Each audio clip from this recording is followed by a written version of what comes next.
Welcome, everyone. We're here today with John Iowanu, Florida Closing and Escrow, and he's going to be presenting on the as-is contract tips and tools and updates. And as you know, Florida Closing and Escrow is located in Sunny Isles. We're the only title company in this location. We have a multilingual staff. We're mobile, we're remote, wireless, paperless, and have an excellent staff of professionals to assist you from contract to closing. So without further ado, I introduce John Iowanu. Hi, everyone. Hi, everyone here. Hi. Thanks for coming. We figured because of the start of the new year, we'll just go over some tips and tools that I've seen while doing this for 20-some years, just to remind you guys of the important things of the contract. And if you have any questions, please feel free to let me know. And then we'll be having people walking in every now and then, but don't worry about that. It's okay. Is that Jonathan, right? Yeah. Jonathan, come on in. To go on a show. Okay. I just want to stop by, check on everybody. You live. Enjoy this. You live. Something Live on camera. Good, You want good. something to go, or are you okay? Take a plate. No, I gotta Do you have something? We'll save you for go. Okay, yeah, I might be back. Thank you. If you guys got. Okay, so in the folders, there's a sample contract. If you guys want to follow along, I'll go through the line numbers. The line numbers are on the left-hand side of the contract. I'll be referring to those. And on the left-hand side of the folder, yeah, this is the as-is contract there. On the left side is some information about our company, tools that Cindy has for you guys if you need anything like that. Okay, so we're looking at the as-is contract. The most up-to-date as-is contract was revised in 2021. You'll see at the bottom of the contract, it's as-is-6, revised October 21st, 2021. Most likely your forms, contracts, or your form software will have this updated. So you'll be selecting the as-is contract, and we're going to start with line 1. There's a lot of information on this first page, so we'll go through it slowly, and then the rest of the page is not so much. But the first page has a lot of information, so we're going to go through it. Number 1, seller. What I've seen here, sometimes people will put owner of record. Don't necessarily do that because it's a little bit vague which record. It's also important to know if there's 2 sellers, we'll need both sellers to sign the contract, not just one. And also if it's an LLC or a corporation, we're going to need to know who the owner of that corporation is, and that's the person who's going to need to sign. Hi. Hi, Patrick. Hey, Patrick. We have a folder there for you. You just started. We're on line 1 of the as-is contract. And then also, this just happened the other day, so a point for you guys. If you do have a seller corporation, let's say it's ABC Corporation, make sure when you're doing the DocuSign that you don't put ABC Corporation as the signer, because it's going to show up ABC Corporation in the signature and the initials. Make sure to put the owner's name, John Smith, instead of ABC Corporation in the signature line. Because what happened was we got a signature from ABC Corporation and it had to get re-signed because the corporation can't sign for itself. The individual has to sign for the corporation. Okay, So we put corporation and the first and last name, or just first and last name? so you can put corporation as a buyer or seller here. Just when you do the DocuSign, put the individual's name only as the signer. And then when they click on it, it'll have their signature only. Okay, makes sense? Thank you. Okay, number 2, buyer. You can put an individual's name, you can put an LLC, you can put a corporation, you can put a trust. All those things are legal entities for purchase. Or a signee. You can do and or assigns. There's a spot in the contract that will allow for assignability, but you can put that up here if you want. You don't necessarily need to do that because paragraph 7, which you're going to see in the next page, will allow the buyer to do that. So it's not necessary to put on line 2 and or assigns. You can just put the person's name. Sometimes people will say, I want to open up a corporation. It's not open yet. do not put that corporation's name on the contract until it's formed. Otherwise, it doesn't have a legal right to enter into a contract. So only after the corporation or LLC is formed can you put the name. Or we can do an assignment later and you can put the individual's name there while we wait for the corporation to be incorporated. Okay, 7, address. Don't forget to put city and zip. Sometimes people just put the street address. Make sure to include city and zip.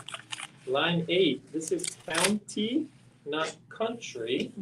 I've seen USA put here. It's okay, but you just want to make sure you put the county there instead of the country.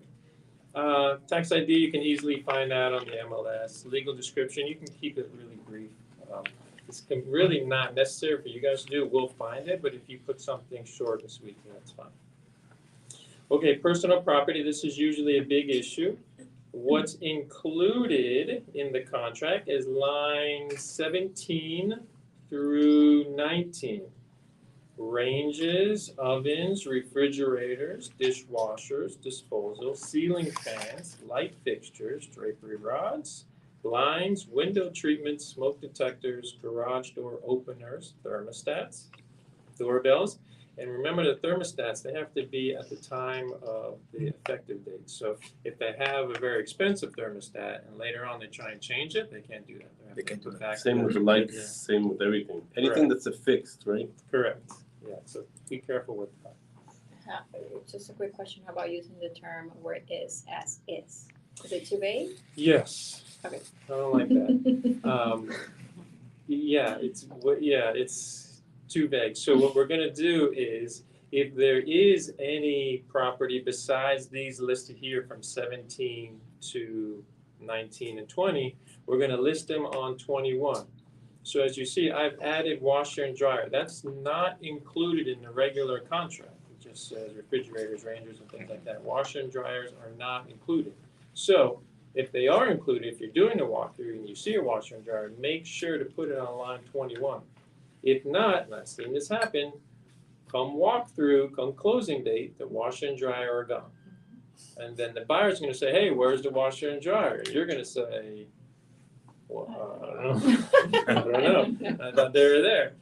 Washer and dryers are expensive. They can be $1,000, $1,500. So make sure if there is a washer and dryer to include in line 21.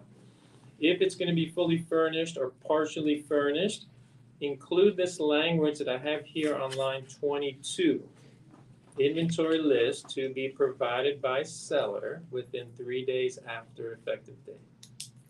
And why do we want to do an inventory list? Because they're saying, okay, it's fully furnished, you can have everything. Okay. Does that include pillows? Does that include lamps? Does that include anything? Maybe the buyer thinks it is and seller thinks, no, I want those. Those are personal property. I want to take those with me. So an inventory list is very important. List it out. You can do it by room, bedroom number 1, bed, sheets, pillows, everything you want on there, because you're going to take that list come day of closing and you're going to go through the rooms and you're going to check off to make sure everything's there. If anything's missing, the seller has to return it or provide compensation for that. Okay, so, and let the seller do it. I mean, sometimes if you want to do it, it's more effort for you. Just let the seller prepare it and then make sure to go through it to make sure everything that the buyer thought was there is still there and give it to the buyer. And it's best if both parties sign, so that's most effective. Okay, line 24, these are the excluded items. I've seen here on line 24, fully furnished. Or they'll put items that they want included on here, they're not really seeing that. They thought it was line 21 or 22, but I guess they got a little confused and they put it here. So 24, 25 are excluded items. Sometimes sellers will want a chandelier or some paintings or something, so put the excluded items there. Okay, paragraph 2, purchase price goes there. Paragraph or line 28, deposit. How much of a deposit should we get?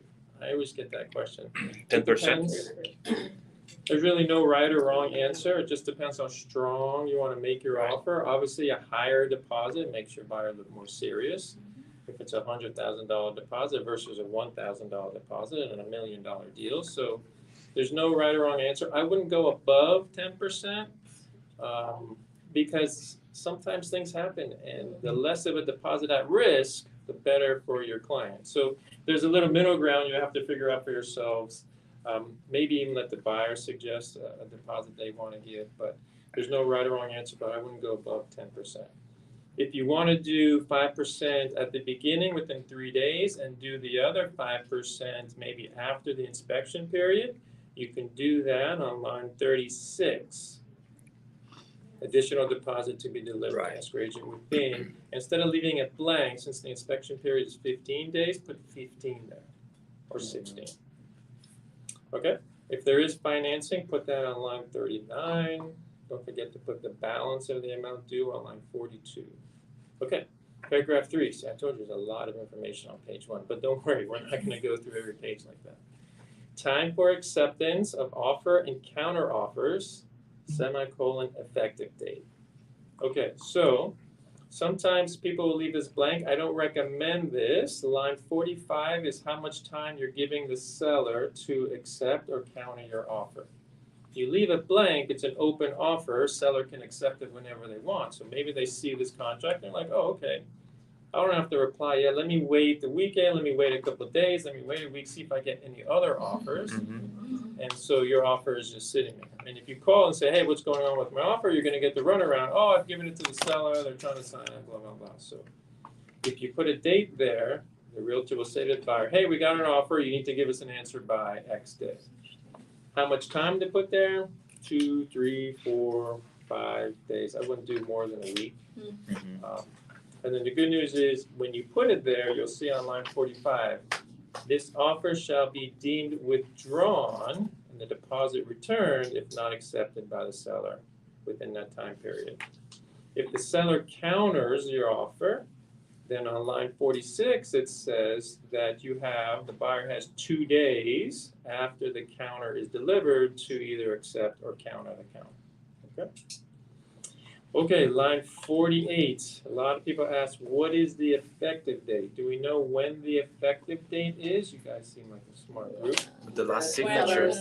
yeah, The when last everybody signature, signs, okay. yes. What if I sign today, you sign tomorrow? When's the effective? Tomorrow. What if I sign today, you sign tomorrow, but you initial a change? Then The after the last day that initial. the initial was changed. So when you give it back to me, when I initial it, is when the effective date is. It's when the last signature or initial is done.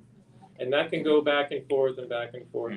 And it can also end on a Saturday, Sunday, or legal holiday. So if I initial on Sunday, that's the effective date. It doesn't bounce to Monday or next. So that's when the effective date is, and that's when the clock starts to tick. So. Okay, the bottom. Ask a question. Sure.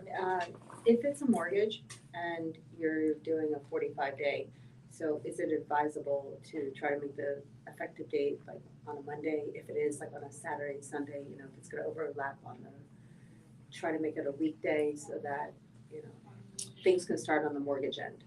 Yes, that's not a bad idea because your time starts to run if you do sign on a Saturday. Technically, day number 1 is Sunday, and you've now lost a day for mortgaging. You can consider doing that. I know when you guys are getting these things signed, you're not really thinking that. You're just like, let's get it signed and get it over with. So it's not a bad idea if you can do that. If you're worried about that a little bit, maybe put 50 days for the financing period, 55, increase that a little bit. Maybe that will help. Okay, closing dates. This is the bottom of page 1, line 50 to 52. So the old contract used to say, we're not closed until the wire hits the seller's account. They've changed that. The new closing, when the closing has occurred, is when the escrow company has received the funds, all of the funds from the buyer and the lender, and received all the signed closing documents from the seller and the buyer. We have everything. Let's say we have that on Friday. It's now Friday, 5:30. We've missed the cutoff time to the wire. Technically, we're closed. The keys can be released to the buyer without the wire being received from the seller. We would initiate that wire to the seller. We'll send the seller wire confirmation. Technically, we're closed. The keys can be released because now, as of Friday at 5:30, the buyer is the owner of the property. So the buyers wouldn't have to wait until everything is funded. Correct. That As was long the as all old the way, closing and a lot of documents are people, signed. and I understand it, but this new law and the new rule, and it's in the contract, it says when all funds are received and all closing documents are delivered. So you can release keys as a realtor if you represent a seller, if the title company says they have all the money and all the closing documents. Okay, that was page 1. Any questions? A lot there, right? That was exciting. Exciting for me because I see these every day. And actually, it was funny. I was reading the contract over today before this began, and I picked up something that it's relevant in the case that we have now. So every time I read this, I recommend you guys reading it if you can. At least the first page is a lot of information there. If not, if you have any questions, page 1. You know which contract is as is? I think you There have you one. No. Oh, I've right. been doing this for 12 Oh, yeah, years. no, okay. All right, you want to maybe give the presentation? I can No, listen to you. no. Yeah, good.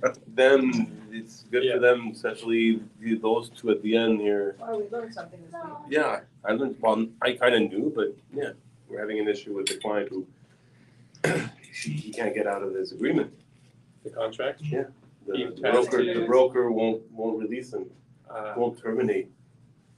He Okay. requested 15 times, he's not satisfied, and she doesn't want to let go of it. And Yeah. in the contract, the listing agreement, it says the broker May, may, so the broker's Release. told. at her, it's basically at her discretion. Mhm. So she refuses to let go of the listing. So therefore, we learned if you wanna protect, you need to add an addendum that says something like that. Specific. California, you just request it, and then they go right away. Florida, Right. Yeah, but crazy. right now he's. What you he's might signed want for to a year, do is what I've seen and 6 happen in months. situations like that, throw some money at it. So maybe offer her a half a point or a point. She's not going to sell it. Her client's not going to be happy. So you might want to just suggest, hey, At this okay, point, the client is like, he's like disgusted by her, he doesn't, right, but he's going to have to wait. 5 months. Yeah, to So wait for instead of 5 waiting months. 5 months, you might want to consider I don't wanna screwing a give her pot with anything. it. It doesn't matter, you might have to suggest that, She might say no. she might, She might say yes. it's an Yeah. $8 million, it's an $8 million listing, It's so a she's not gonna let $8.5 it go million so quickly. listing. Of course. So that's what I'm saying. Give her some crumbs or something.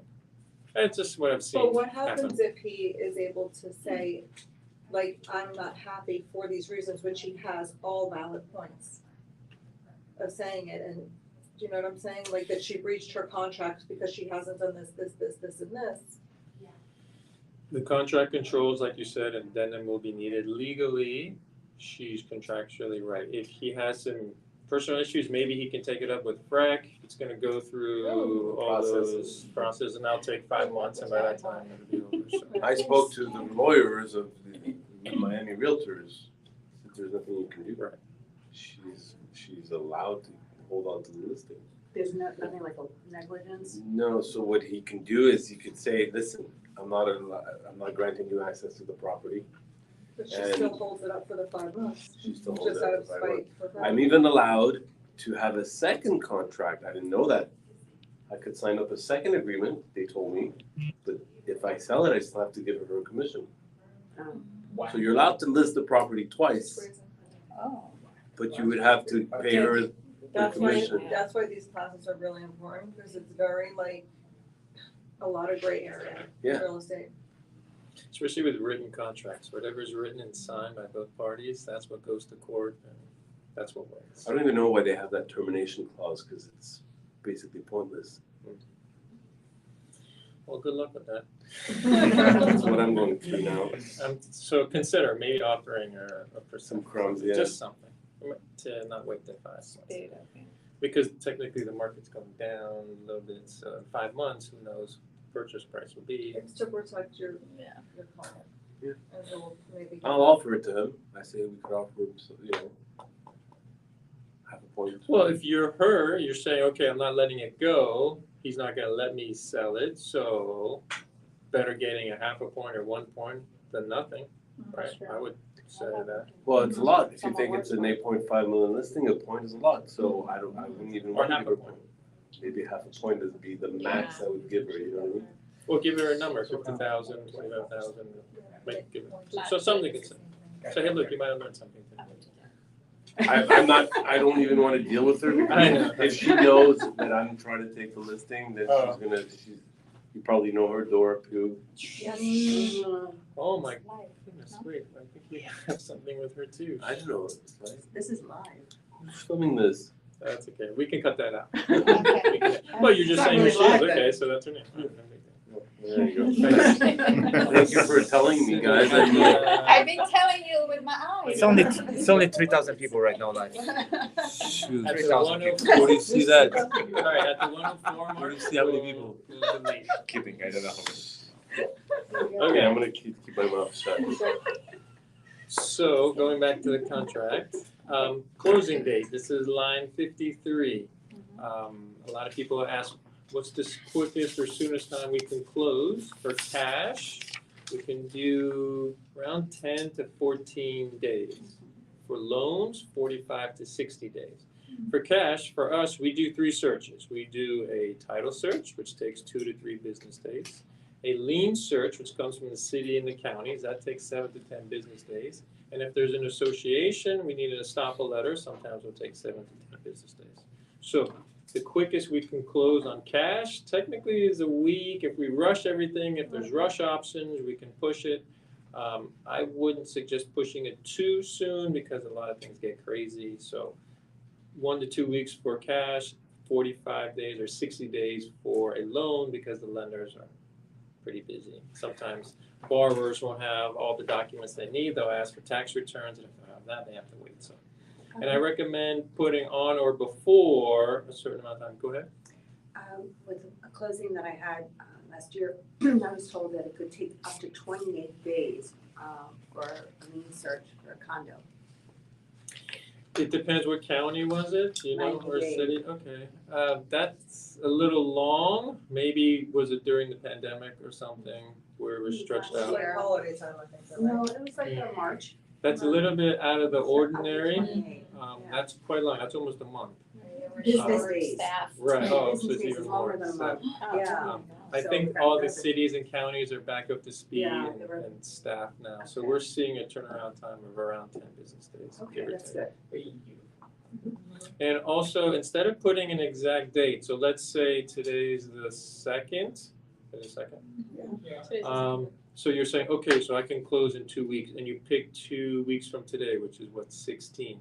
I wouldn't put 16 here, I'd put 14 days, on or before 14 days from effective date, because as we were saying, I signed it, I gave it to you, you waited a couple of days to sign it. You gave it back, there was a change, so I made a change, this went back and forth, and a week has gone by. So now if you have an effective date 2 weeks from today, we've already lost a week. So it's better to put days here instead of an actual date of February So you put 16th. X days On or before 10 days, 14 Okay, days, okay. 45 Effective days, 60 days from From effective effective date, yes. 'Cause you wanna But be do you locked in. think 30 days with the loan is possible? Because I had it right now. I went on the contract and just seller asked me like if we can just close it with 30 days. Is From that the possible effective because they're date, moving so somewhere? So I said it's fine. I'm gonna put 30 days. I changed 40 to 30, but we might need extension. Right? That's what I So here's what you can say. I'm gonna put 40, but I'm gonna put on or before 40. And as soon as the loan is ready, we'll close. Mm-hmm. That's what you can tell them. Okay. And sometimes sellers will be like, okay. Mm-hmm. But 30 days, unless the lender has a pre-approval, they have all the documents, they're ready. 30 days is a short period of time for a loan, but some lenders can do it. Okay. But I would do Yeah, let me that's do what I on or always try to do before, Mhm. and then promise as soon as we're ready, we'll close. Mm-hmm. Okay, okay, we can jump to paragraph 6. Occupancy and possession, line 66. I gotta go to the office. Here's my Okay. card, All right, thank you. Be there. nice meeting you. Nice meeting you. Good luck. Your name again? John. Patrick. Okay, Patrick. Bye guys. The property has to be delivered free of tenants. I'm looking at line 66. Occupants and future tenancies. Also at closing, seller shall have removed all personal items and trash from the property. So sometimes I'll get a call from a realtor. This place is a mess. There's stuff in here. They still have their stuff here. What happens? So we look to the contract and we look to line 66, 67. Seller shall, which means they must, remove all personal items and trash from the property. And we always get a question about keys. Shall deliver all keys, garage door openers, access devices, codes as applicable to buyer. Okay. Next, paragraph 6B, leases. If there is a lease, if there's a long-term lease, if there's a 1 or 2 year lease in place, or there's a seasonal or short-term rental coming up next month or something, the seller has to provide that document or that lease agreement to the buyer within 5 days after the effective date. You'll see that there on line 76. And then buyer gets to review the lease and determine in its sole discretion if the lease terms are favorable. So let's say there's another 6 months left on the lease. If it's a good lease and the buyer's okay with it, then the buyer can move forward. If the buyer decides that, no, I don't want to lease there because it's too long, there's an automatic renewal, we wanted to move in after it, the buyer can cancel within 5 days after receipt of the lease. Okay?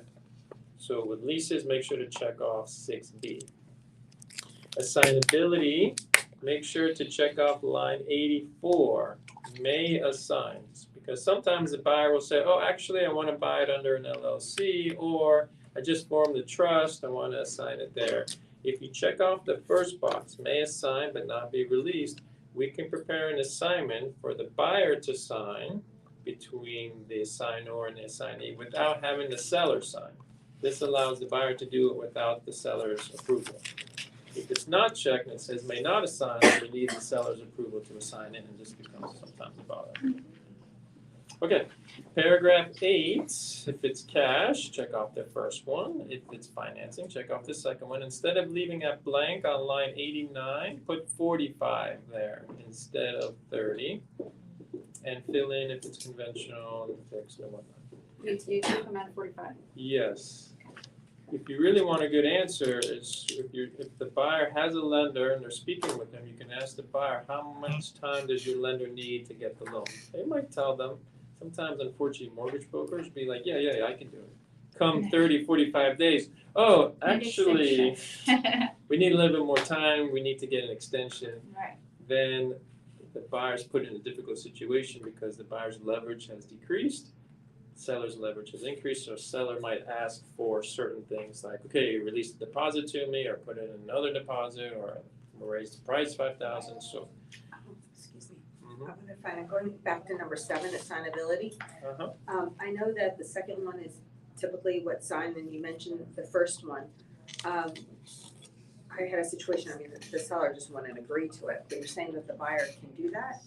If the first box on line 83 is checked, or the first box on line 84 is checked, yes. As long as it says may assign, buyer can do it without seller's approval. If may not assign, seller has to approve. Okay, so it's basically saying that, you're still, if it's like an LLC, you mentioned, they're still gonna be, well, if box number 2 is checked, the LLC will still be liable under the contract. Yeah, I wouldn't get too hung up on not released from liability. It doesn't, because, okay, so let's say it's me, I sign it to my corporation. What they're saying is, if the corporation really didn't make the deposit, the buyer's still liable for the deposit, seller can sue me. Right. So that part is not a big deal, but I would check to make the seller comfortable, the box on line 84. Right. That makes them feel a little more comfortable, and then allows the buyer to do an assignment without seller approval. That answer your question? Okay. Okay, we'll skim through most of the rest of this, just want to get you out of here in a reasonable time. Okay, financing we're talking about. 97, we don't really put nothing like before it's 5 days, right? You can leave that blank. Blank. And make sure, the important thing about the financing contingency section is we need to get loan approval, written loan approval from a lender. It says loan approved by the lender in writing within that 30 or 45 days. And we must give that loan approval to the seller's realtor. Right. If we don't, seller can technically cancel. And keep the deposit. In this situation, if we forgot to give loan approval and we have loan approval, the buyer can get the deposit back, but seller can cancel and sell it to someone else. Where should we write loan approval? We So write that? it's here. Is it usually us as a realtors or once we have everyone involved, the mortgage person sending this to the, I wouldn't rely on that. no, yeah? And sometimes the mortgage brokers Because won't I do see that. they They'll sending do it. this If usually they when I do, see, that's fine. yeah, That's fine. But- If you see that just send it to you and the but it's, buyer, uh-huh, make sure you forward that email. But you said that the buyer could get the deposit back, because Right. I had a case a long time ago when I was a beginner, you can cut that off. Like the mortgage broker kept telling me that, you remember this kid, he said, no, they're okay, so I'm trusting in what you're telling me that they're okay, and I was the buyer's agent, and they had, I believe, like 10 grand in deposit, and so the seller kept asking me, what's going on, and I said, well, he's saying that it's okay, so it's gonna go through, don't worry, and then when time came, I told him, I don't know what's going on, but if it's not gonna go through, give me a letter so they can get their, money back. And we passed those, I don't know, it was 30 or 45 days, and he didn't wanna give me a letter. So Of then, approval or denial? yeah, and Oh, then okay. he gave me the approval denial, but then I had the attorneys chasing me, and somewhat they said they're not gonna give the buyers the money back, because then they're gonna sue them. So the title company was holding the money, and then at the end, they didn't get anything back, but they were suing me because they said I had to pay the deposit. And the mortgage broker he disappeared. He was like, I have nothing to do with this. And I said, well, you told me that it was okay. I'm just the agent. But I said, you had the power to send me a letter to say, this is not gonna go through. And that's my way of saving them, their 10 grand, because it's a lot of money. So at the end, of course, they were upset at me because they said it was my fault. But I'm surprised that you're saying that they could, let's say they passed those days, right? Let's say. Right, so there's different scenarios. So let's say we're day 47, and Okay. it was supposed to be 45, Right. I don't know. Buyer has passed the financing contingency, and so they will lose their deposit. That's correct. But if the case that you're saying, if they don't have anything yet, like in my case, I mean, how, the only way they could get their money back is from a letter on that 45th day from the mortgage broker? Correct. So two scenarios. So within, let's say it's a 45-day financing contingency. On the 45th day, you get a denial letter from the mortgage broker. Right. You have to deliver that notice to the So seller's it's agent, right, okay. If that happens, the buyer can get the deposit back. On the 46th day, if you deliver that denial letter, it's too late. The financing contingency has passed and the buyer must move forward. If buyer can't, buyer's in default, loses the deposit. And there's no way I could have chased the mortgage broker. I think he was doing, I don't know if he forgot about the case or what it was, but he's like, no, I can't give you the letter because I will be lying. I'm like, how would you be lying? But you're not giving me approval, but you're not giving me a now. Like, what's going on? Right.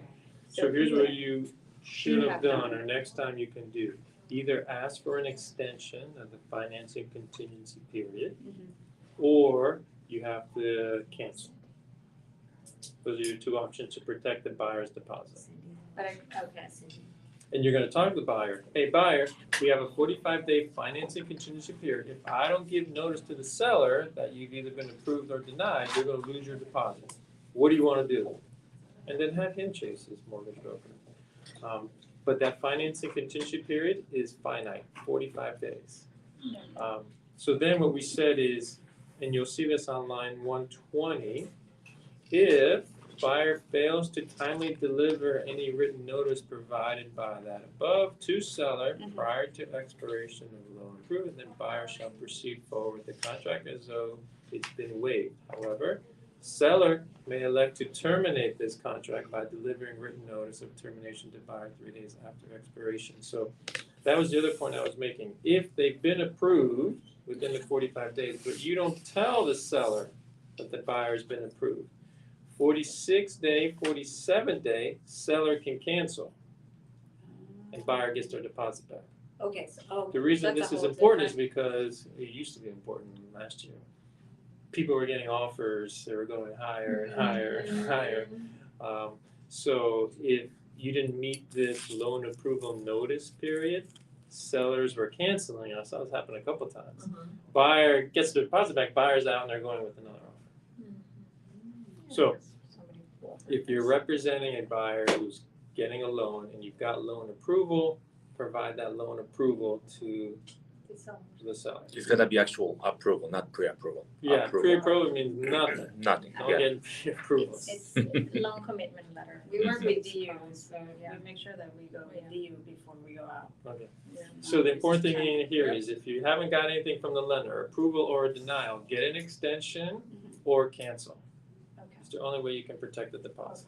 Getting a pre-approval letter is just like getting everything that we get in the mail, like, you're Yeah. being pre-approved for. Oh, yeah, check, use a check. Oh, really? Or you don't know anything about me, but you're giving me. You're pre-approved. Okay, moving on, closing costs. A lot of buyers will ask you guys realtors, what are the closing costs? Who pays Yes. for what? Point into this paragraph, page 3, and it lists pretty clearly what the seller pays for and what the buyer pays for. Now, if they want an actual number associated with these categories, let us know, send us a copy of the contract, and we'll provide you a written quote with the exact numbers. Title insurance changes based on purchase price, so whatever the purchase price is, that determines the title insurance, and it's the same for us, and it's the same for every title company in Florida. We are given a rate by the Florida Department of Insurance. It's a set rate. All title companies have to use that title insurance rate. Now, what's different is the settlement cost. Sometimes you'll see $500, $750, $1,250, $1,500, $2,500. That's at the discretion of each title company, depending on what they have to do. The purchase price also kind of dictates that because it exposes us to more liability and whatnot. So that's what changes, but the title insurance fee doesn't change. And we can give you that amount if you provide us with a copy of the contract. It doesn't have to be signed. Sometimes buyers want to know their costs before they sign, so we'll be happy to send that to you. Okay, So if you're representing buyer, that's usually like, what, 3%, right? I would Like say plus- 1 to 2% if it's cash, Uh-huh. 3 to 4% if it's a loan. Okay. And you can kind of throw them that. And that's with number. the taxes and everything. Right, so we're gonna get to that. You're talking about proration of taxes. There's different types of taxes. There's property taxes, and then there's dock stamp taxes. We can talk about that now. So property taxes, does everyone know when property taxes are due in Florida? They're due at the end of the year, right? They're due in November for a 4% discount. Technically, they're due March 1st. This year's taxes, 2023, are due March 1st, 2024. But if you paid in February, you get a 1% discount, January 2%, December 3%, November 4%. So it's due at the end of the year. So let's say we have a closing today. Let's just say it's February 1st. Taxes, how does it work? So the seller has lived there for a month, so the taxes aren't due yet. So what we do at time of closing is we will charge the seller 1 month of property taxes and give that credit to the buyer. So buyer at time of closing, let's say the property taxes are $12,000 a year. Seller is giving buyer $1,000 at time of closing. And then at the end of the year, when the buyer gets a tax bill for $12,000, they pay the whole thing, but technically they're only paying $11,000 because they were given a $1,000 credit at closing. Make sense? Yeah. And the reverse happens for homeowners insurance, the homeowners association assessments and condo assessments. Usually, let's say it's February 15, the seller would have paid the first month's association dues. So now the buyer is buying on the 15th. It's not fair for the seller to pay for half of the month. So now the buyer is giving a credit to the seller for the other half of the month. So it's the complete opposite of the property taxes, if that makes sense. So those are the only two prorations at time of closing. property tax prorations and association due prorations. Okay? All right, let's keep going. Page 4, check 1. This is line 167. What should you check? Obviously, we're in Miami-Dade and Broward, so check line 174. Line 168 basically is for Palm Beach and every other county above. Funny thing is, Miami-Dade and Broward, we're the only county, with the exception of 2 others out of the 67 counties in Florida, that the buyer pays for the title insurance. Every other county, the seller pays. So if you're doing a contract in West Palm Beach, check off line 168. Now, sometimes I'll get a question. Broward as well, right? Sorry? Broward as well? Broward is line 174, Miami-Dade and Broward, I see it right now. Those Okay. are the only 2, this area where the Mhm. buyer selects the title company, pays for title insurance. But the difference between 172 and 174 is, on line 174, the seller pays for the lien search and title search, which is around $200 each. Line 172, the buyer's paying for the lien search and title search. So it's not a really big deal, but just check off line 174. Okay. Special assessments. Oh, this is a big one. This is important. Special assessments we were talking about regarding associations and who pays what. Does this section, let's say you have line 196 checked off, that seller pays special assessments in full, and there's an association special assessment. Who pays for that association special assessment? And that's a trick question. And look at line 189. The answer is this does not apply to association assessments. It says this is for public body imposed special assessments. So that's for the county if they have in their budget, they didn't budget enough for roads or traffic signals or whatnot. They might pass a special assessment for that. It's very rare, we don't see it very often. But please note, on line 189, public body does not include a condominium or homeowners association. Where we have to look for that is the association rider or the condo rider. In there, there's a box that says who pays for what regarding special assessment. So please, this has happened where on the contract it says seller pays in full special assessments. On the condo rider it said buyer paid. Buyer called and said, hey, contract says seller pays for special assessments. I had to tell him no, the contract is only applicable to the public body special assessments. We have to go to the condo rider and condo rider says buyer. So now he has to go back to his client and say, oh, by the way, you have to pay the special assessment. So be very careful about this section. This does not apply to associations. Please, I've got calls and people, realtors are not happy because their clients aren't happy and it's a big mess. And sometimes those special assessments can be $10,000, $20,000, $30,000, especially now when they're doing all the 40-year certifications. So please be careful. Okay, paragraph 10, rate on gas and gold. Okay, moving on, page 5. FIRPTA, everyone know what FIRPTA is? If you have a foreign seller, the government requires us as a title company to hold back 15% of the sale price at time of closing. Seller has to hire a FIRPTA accountant to basically file a tax return for this property, how much they bought it for, how much they sold it for, any deductions, and say how much their capital gains is, and then the government will tax on that, and the government will say, okay, send us this amount and send the rest to the seller. Okay? If you do have a foreign seller, you can just forward them to us and we can kind of explain. We have a flow chart that we can give them to explain how it works. Okay, paragraph 11, line 258. If anything changes during the effective date, the seller has to put it back to the original way it was. So it says that the seller has to maintain the property in the condition existing as of the effective date. So that'll help. Paragraph 12, another big one, you all pretty much know this one. This is the property inspection period, but also right to cancel period. Don't forget, this is a right to cancel period, so sometimes I'll get questions, hey, we didn't do the inspection, but we want to cancel, do we have to do an inspection? No, you don't have to do an inspection.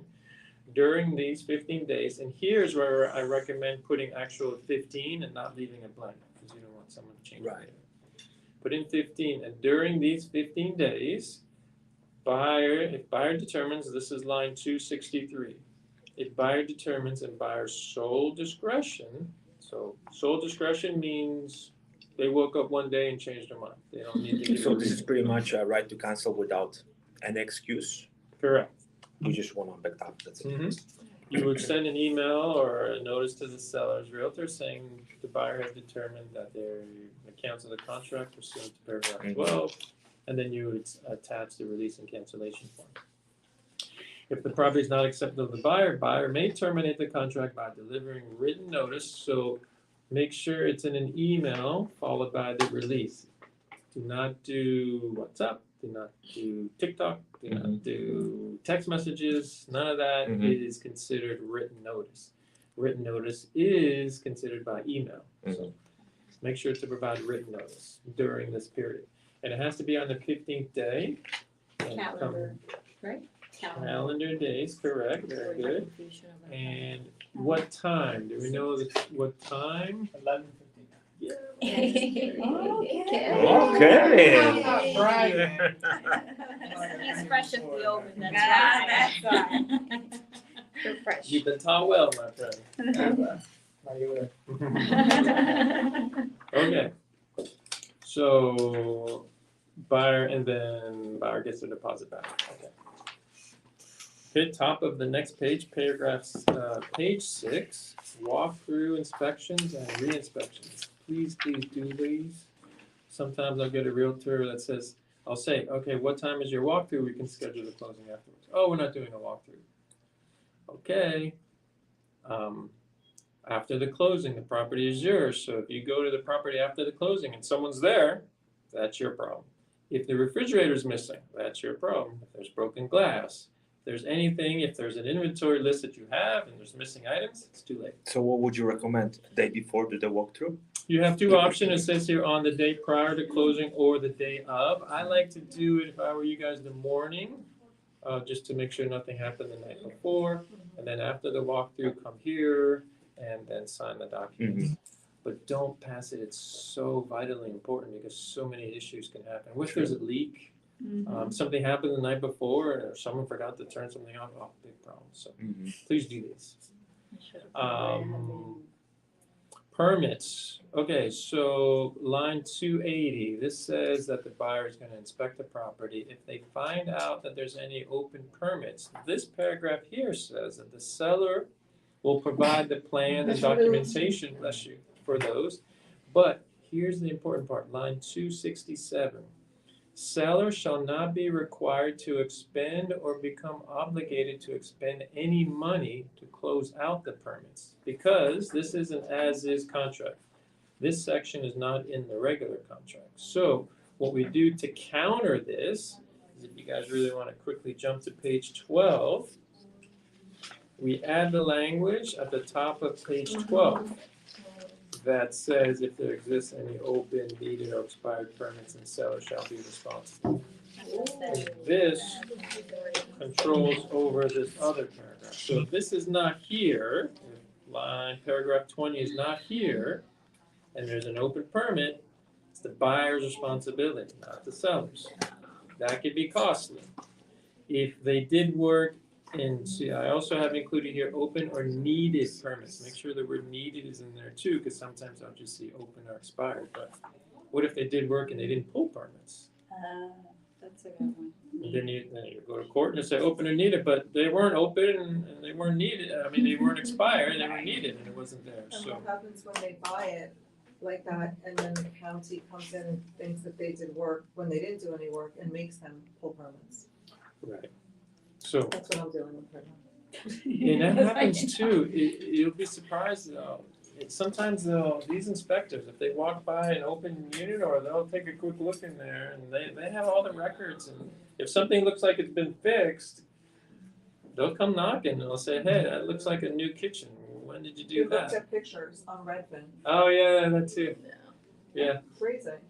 So make sure that this language here is on paragraph 20, because if they did work and they weren't supposed to, and the inspector comes in and says, hey, you can't do that, and you didn't put the proper flooring underneath the tile that you installed, you gotta take it all out.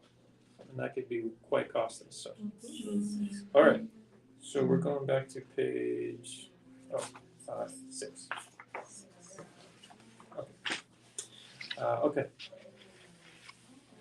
Walkthrough, we talked about in permits, okay, so 13, 14, no. Paragraph, or page 7. Both sides.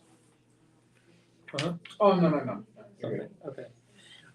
Defaults. What happens when someone defaults? We looked at page 7 and it tells us if buyer defaults in paragraph 15, buyer's gonna lose their deposit.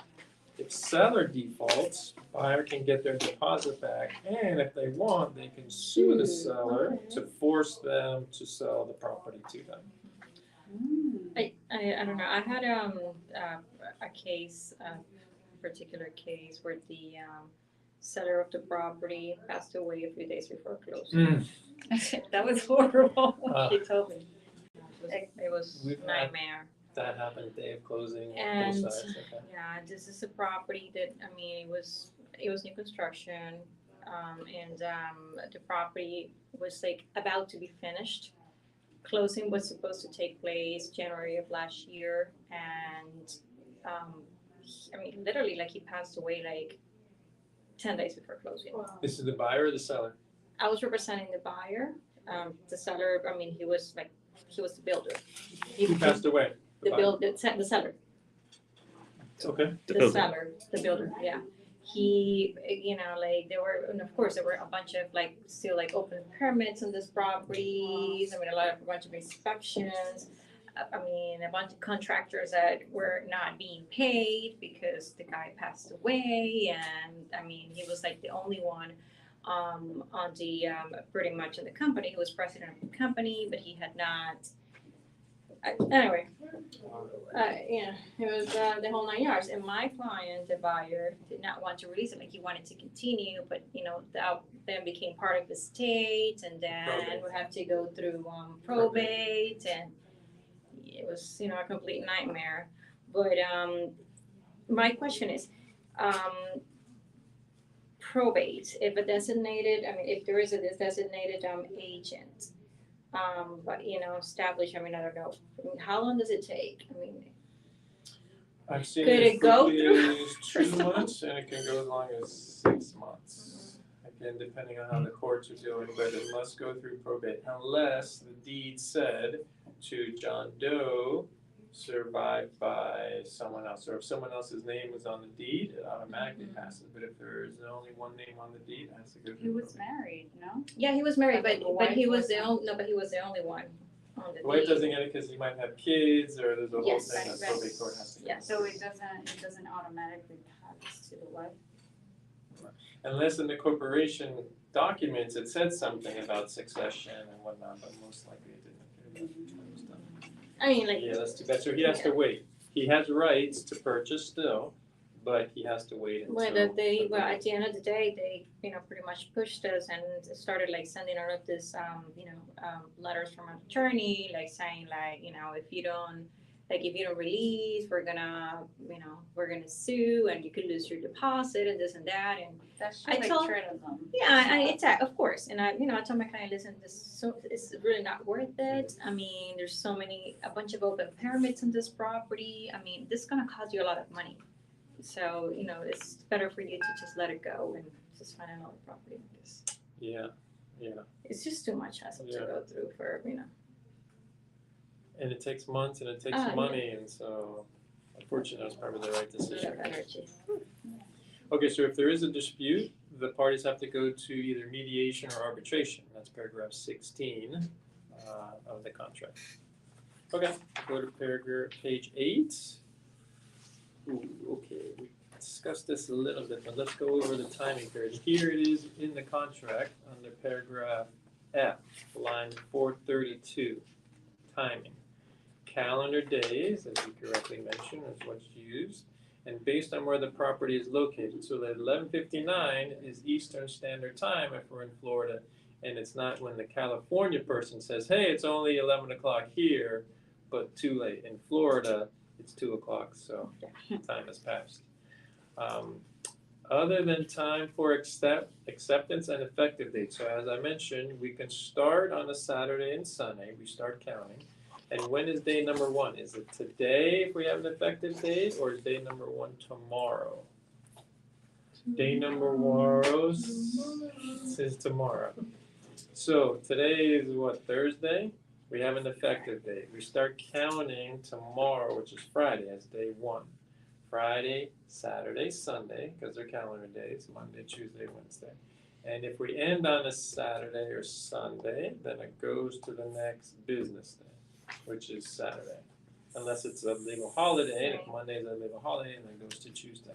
The same thing applies with the escrow, right? Everything, anytime you're Calendar counting days. any numbers, any days in this entire contract, we're using calendar days. And if you're counting Saturday and Sunday, unless it falls on a Saturday and Sunday, then we go to the next business day. You can start on a Saturday and Sunday too, okay? Okay. Actually, on our website, if you go there, there's a date calculator that if you enter in the effective date, it'll print out all the required days. So I think our website's somewhere, Pretty good. www.floridaclosing.com, and it'll print it out for you. Awesome. And then that's a good thing to have, because then you present it to the client and say, here are the days, make sure to follow these. And that way, they don't say to you, hey, you never told me that the second deposit was due. Actually, I did, I sent you an email, and here's a list of all the due dates. So protect yourself there. That's called CYA, cover your Okay, moving on, we're almost done. You guys have been very patient. Location on line 459, subsection I. We can do closings, as Cindy mentioned, anywhere. If it's a buyer and the buyer's buying cash, they can sign electronically anywhere in the world. There's no documents the buyer needs to sign that need to be notarized for a cash purchase. Now, if the buyer's getting a mortgage, the mortgage documents need to be notarized, so they need to go to a notary. Some lenders will allow virtual notaries, some lenders do not, so we have to check with the borrower's lender if they approve that. Sellers always must sign with a notary because the warranty deed needs to be notarized. So they can sign electronically with a virtual notary if they are a U.S. citizen. If they're not a U.S. citizen, they have to go to a U.S. embassy, or they have to come here, or they have to get a local apostille to notarize their documents. But sellers always need to notarize documents, okay? And that can be anywhere also. We just need to confirm with the notary that it's a legit notary. The title company has to do that to make sure there's no fraud involved. What's the notary cam thing when people do it? Notary cam or something like that? Yes, correct. So the notary's on one end with a camera, the seller's on the other end. They do some verification of social security numbers and things like that. Okay. And here in the bottom of page 9 is where we talked about prorations. Here it is in the contract, what gets prorated. We talked about the property taxes and association dues. Okay, page 10. Okay, so right. So, okay, we can start with paragraph N, 1031 exchanges. These are good for investment properties. If you have a seller selling an investment property and he wants to buy another property, all the money from the sale can be used to purchase the new property without having him pay any tax on the money that he made. I have a question. Someone just asked me this last week. Okay. What if they make a sale, right, and they use money to, let's say they were gonna buy a property that it's cost less than the sales, do they have to pay taxes then for whatever the money left? For example, like Yes. if they sold for $1 million and they're buying for 500, so they would have to pay taxes only for the 500 that is left taxes? Correct. Okay. Correct. Any money not used will be taxed. Any money used is not taxed. But it's a great investment tool. If you have a seller who's an investment, it's also good for you because if they're selling a property, say, hey, are you gonna be buying something else? Because you can utilize this 1031 exchange property, and now you get the purchase too, you have the sale and the purchase, so. So I'm actually in this upselling. situation right now with that 1031 Exchange. exchange. I was actually under contract with selling and buying. Good. But then after, on the property that we're buying, the sellers they backed up. So then after my client, he's like, okay, if we're not buying, we're not selling. Oh, no, Yeah, kinda blew so up. that's the thing, you know, he don't wanna sell if we don't have something that we're buying. So course. basically, he wants something in the same week, sell and buy, you know, He doesn't it's, wanna pay it's the tough, tax. but yeah. that's what I'm dealing with right now. It has to happen at the same time. It's 45 days, right? Like for him to kind of move this money from one property to another property. Is it correct? After the closing, he has 45 days to select 3 properties that he wants to purchase. He has 180 days to close. Okay. And if he misses that 45 days, then he gets taxed on the You mean amounts. 180 days after the 45 days, or like in total? Total. Okay, so 45 So I have days really to 45 Use days the to find a 1031 property. exchange. 45 days to find a new property. It's a month and a half. It's not Mhm. terrible, but you need to close on that property. Within 6 months, okay. Correct. How would you actually present this to? How would you play this situation? Because what I'm doing right now, let's say right now I'm gonna go in 30 minutes. I'm gonna show the property that we're trying to sell, because we found the property already for my client, another one, and I'm already like kind of agreed on the price, but I'm playing with time because I didn't sell my property yet. So You're right now, living if in I'm the gonna dark. know we're selling this one, I'm gonna officially want it to go under contract with buying, and I'm gonna put this 1031 extension, the form, like how's it called? 1031 Exchange. exchange, yes. Uh-huh. But what do I have to present to my buyers? You're gonna have to put in the contract to protect your seller that the sale of the property is contingent To on the purchase, buyer buyer's purchasing another property under 1031 exchange. Mhm. And then in that purchase contract, you put there that this purchase is contingent on the sale, because sometimes something can happen with the sale. So both contracts need to be contingent Okay. on each other, Okay. and that way the seller And is is it protected. it's the same form for both contracts? Yes, you can use the as-is contract, and there's a 1031 exchange addendum that you can use for both. Just make sure to put that contingency language in the Mhm. additional term section Okay. with all the extras. There's also a contingent to the sale, contingent to the sale of another property, form too. Obviously, Yep, besides the form two. okay. Paragraph O. This is on page 10, right below the 1031 Mhm. exchange. Mhm. Paragraph O. This is important. Line 529, all the way to the right. Notice and delivery given by or to the attorney or broker, including such broker's real estate licensee. So that's agents. Representing any party shall be as effective as if given by or to that party. So, if you receive notice of cancellation and you're the agent, it's technically good notice that you presented it to the seller because you represent the seller. So if you get notice 11:59, it's good notice. They don't have to give notice to the actual seller or buyer. They can give it to their representative or their attorney. And continuing on that sentence on line 531, all notices must be in writing and may only be made by mail, facsimile, transmission, personal delivery, or email. Okay, so email is an effective form of notice. And as I said, nothing else electronic. Text messages, please, no. But they said all of this in a text message and I have a picture of it.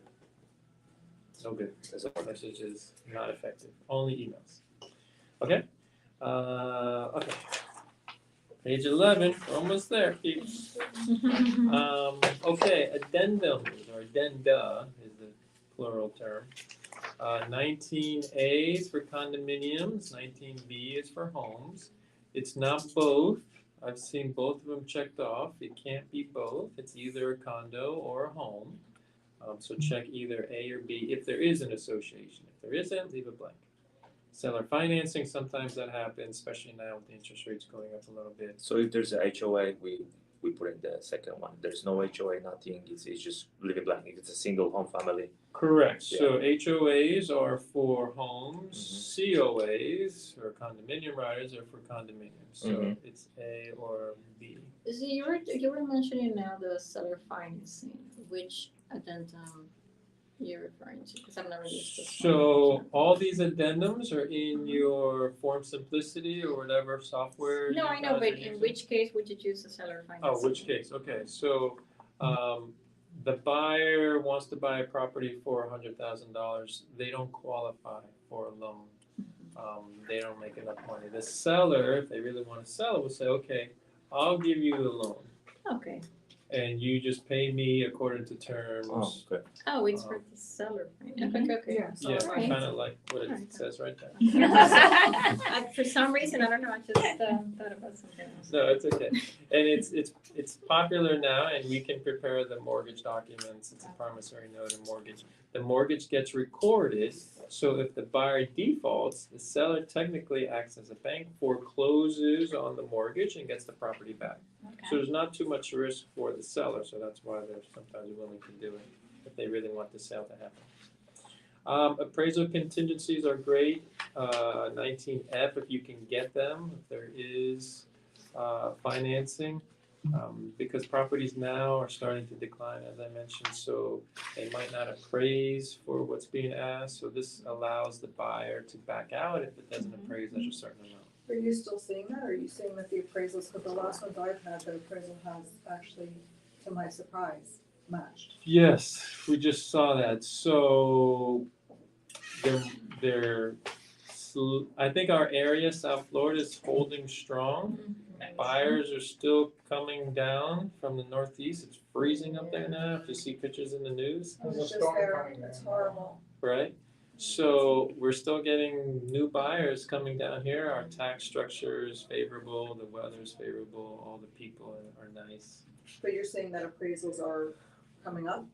No, I would say coming up. I'm seeing matching too. We're Okay. seeing matching. I haven't seen any overpriced ones, but matching definitely. It looks like right now is what's happening. If you guys are buying or selling a personal property, make sure to check off addendum AA. That's the licensee property interest. Where is You have it? to Double A? disclose. On the Correct, bottom double here. A, on page 11 with all, yeah. Double A, okay. You have to disclose that you're a realtor Mhm. and that you're somehow related to the seller. Even if they're a related person, mother, brother, you have to disclose that you're related. Okay, page 12. Last but not least, we talked about the additional terms. Make sure you put that language there. Or any language similar to that. I've seen different variations of this. Okay, whatever, as long as it says the permits and include open, needed, or expired, and that seller pays for them at seller's cost before closing. Those are the main points that need to be made. Okay, line 620 and 622. Buyers at the top, sellers at the bottom. We just saw recently that buyer's sign where seller's name is, so it creates a little bit of confusion there, so they had to redo it. So buyers at the top, sellers at the bottom. Make sure it's dated, because the date is important, because that tells us when the effective date is. So, and this also applies to initials. If all the initials aren't done on the same day, if we were going back and forth, make sure the initials are dated, because that will tell us when the effective date is. Okay, now the most important part, the bottom. Let's say line 634. You guys put your name here, and you put -3%. Buyer and seller sign, everything's good. However, the MLS says 2.5%. You get what it What do you says get? on the MLS. Get what's on the MLS, 2.5. You can put 10% here. Seller can sign it, buyer can sign it, you're not getting 10%. Why? Because we look to line 632. This contract shall not modify any MLS or other offer of compensation made by seller or listing broker to operating broker. So, if it says 3% on the MLS, print that form, put it in your thing, because unfortunately, we have seen also, after the signing of the contract, They changed they the. changed the MLS to 2.5. Okay. So print the MLS, put it in your folder, and then you'll get your 3%. Thank you very much. Okay, that's the Thank you. contract, people. One offer, if you want to, if you have a contract, you're preparing it, you can send it to us, myself or Anthony's the other attorney who's in here daily. I work out of different offices. We have a corporate office in Medley, another office in Hollandale Beach. Present it, email it to us. It only takes us a couple minutes to go through it, and we'll be happy to do And it. you guys, it's a good idea to do in the beginning, so you get, after a while, you know when to fill in. Right, then you have the form. Yeah. And we do include addendum, contract draft and review, and I wanna thank everyone for joining us. Thank you very Florida much. Closing Thank you. Escrow. I mean, you guys next door, so Yes, like myself, I'm definitely gonna try with you guys for my next one. thank you. It was very good. If you need to reach us, 1-800-PLEASE. Thank you. Thank you. Thanks everyone for joining today. And does anyone need cards? I have yours. Sure, I have mine. Here. Okay. Thank you. Oh, Patrick. They were so good.